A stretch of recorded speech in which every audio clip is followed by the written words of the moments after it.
Hello and a very warm welcome back to the garden. Today's video is looking at bush beans, aka French dwarf beans.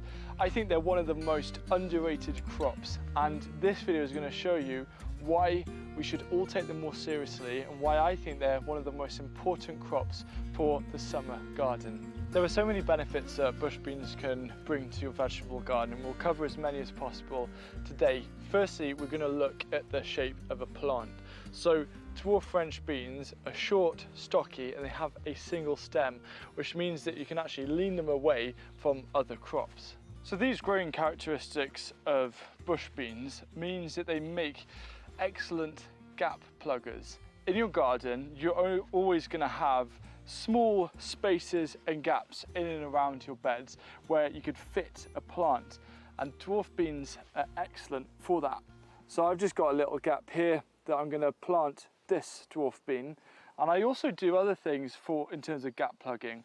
So I've got dill here and calendula, any kind of annual herb or edible flower. I don't actually plan them into my garden plan, I just fit them around all the little openings that happen on the garden, and there's always plenty. Very often either at the end or at the sides of a raised bed where I already have crops growing, I can actually get the dwarf beans and plant them right up against the side, and then kind of allow them to grow using the single stem out, so they're not actually hindering any of the other crops. And I can't really think of many other plants that fit that category where they can grow away and not affect plants on a single stem. Perhaps kohlrabi is the closest, but this is a thing that I love about dwarf French beans. Because of their short and fairly stocky growth habit and actually creating a lot of leaves, they actually work really well at helping to suppress weeds because it's so shady and dark underneath, but also to prevent evaporation. Because you have a single stem and all of those leaves, they almost act as a living green mulch to retain moisture.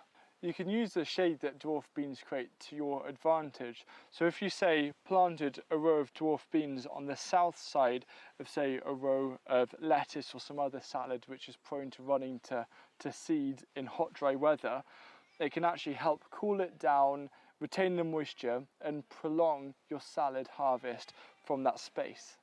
One of the most impressive things about bush beans is actually the turnaround time from sowing to harvesting.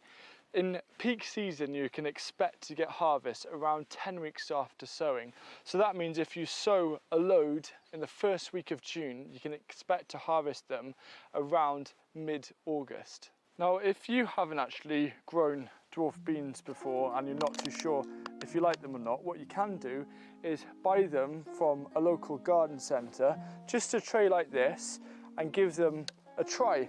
And what it also means is, because these are basically 2 weeks on from sowing, you can actually harvest the dwarf beans within 2 months of transplanting. And that isn't actually too long to wait for quite a significant and tasty crop. So usually for outdoor sowings, I sow every couple of weeks a tray of beans from late April, early May, all the way through to the start of July. So at the start of July, I can expect to harvest things around mid-September. Sometimes I will do it a bit later, but then it risks running potential early frosts, which unfortunately dwarf beans don't like. For undercover growing, I'll actually extend the final sowing to around mid-July, usually because the first frosts for us are really light and they're not actually that cold, and it doesn't affect what's inside the polytunnel. So I'm willing to stretch it an extra couple of weeks.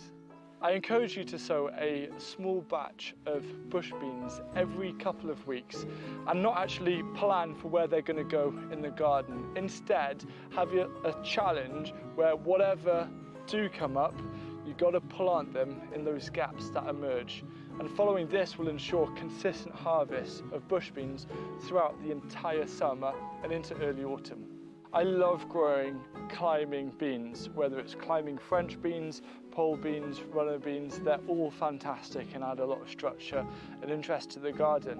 But you can actually interplant bush beans with your climbing beans because they will occupy the space at the bottom and then the tall ones will occupy the space above them.